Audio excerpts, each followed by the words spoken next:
ایک بزرگ تھے، یہ نہر کنارے وضو کر رہے تھے، تو کئی دنوں کے فاقے تھے، کیا دیکھا کہ پانی کی سطح پر بہتا ہوا ایک خوش نما سیب آیا، تو اشتہا غالب ہوئی، اس کو پکڑا اور کھا لیا۔ جب کھا چکے تو پھر خیال آیا یہ تو میرا تھا ہی نہیں، یہ تو مال لقطہ تھا، تو میں نے اس کو کھا لیا، اب اس کا مالک کیسے ملے؟ جس سمت سے پانی آ رہا تھا اس سمت سفر شروع کر دیا۔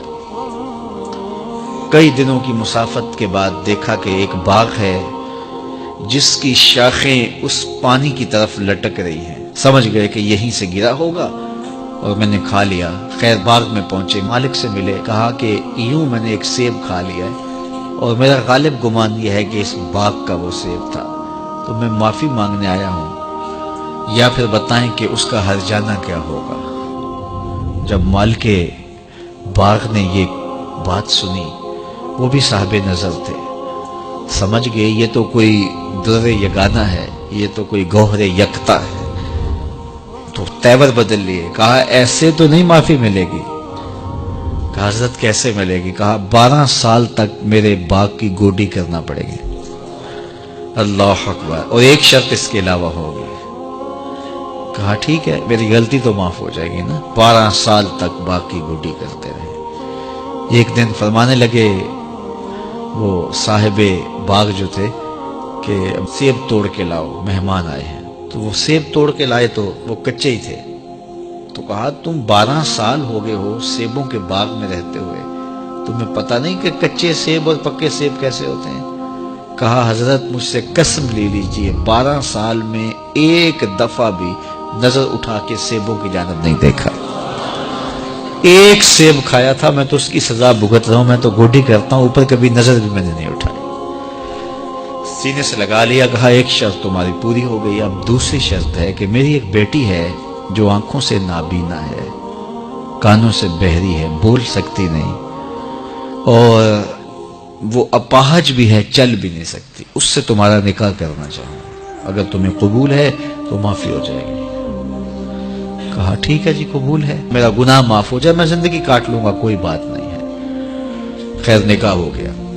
کہا کہ یہ کمرہ ہے، یہاں آپ کی زوجہ آپ کی منتظر ہے۔ جب وہاں گئے تو ایک خوبرو دوشیزہ منتظر تھی، تو فوراً پلٹے کہ میں غلطی سے کسی اور کمرے میں آ گیا ہوں۔ پلٹتے ہوئے دروازے کی چوگاٹ سے سر پھٹ گیا، خون بہنے لگا۔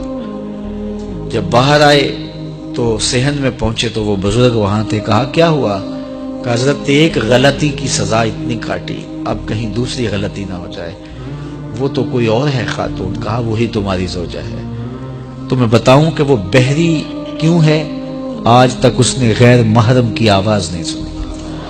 تو میں بتاؤں کہ وہ بول کیوں نہیں سکتی؟ آج تک اس نے غیر محرم سے کلام نہیں کیا۔ اندھی اس طرح ہے، آج تک اس نے غیر محرم کو نہیں دیکھا، اور اپاہج جس طرح ہے، چل کے کبھی گھر کی دہلیز سے گئی نہیں ہے۔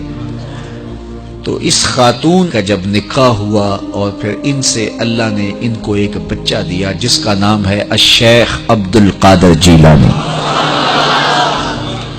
جب ماں باپ اس طرح کے ہوں تو بیٹے اس طرح کے ہی ہوتے ہیں، باپ کا لقمہ پاک، اور ماں اپنی آبرو کی کیسی محافظہ، پھر در یگانہ اور گوہر یکتا جو پیدا ہوتا ہے وہ دین کی احیاء کرنے والا ہے، دین کی مردہ قدروں کو نئی زندگی دینے والا ہے۔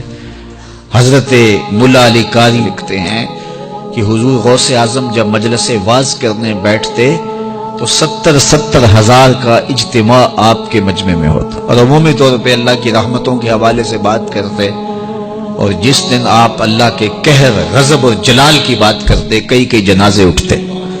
یہ آپ کی گفتگو کے اندر عصر کا رنگ اور شیرینی تھی۔ اللہ اکبر۔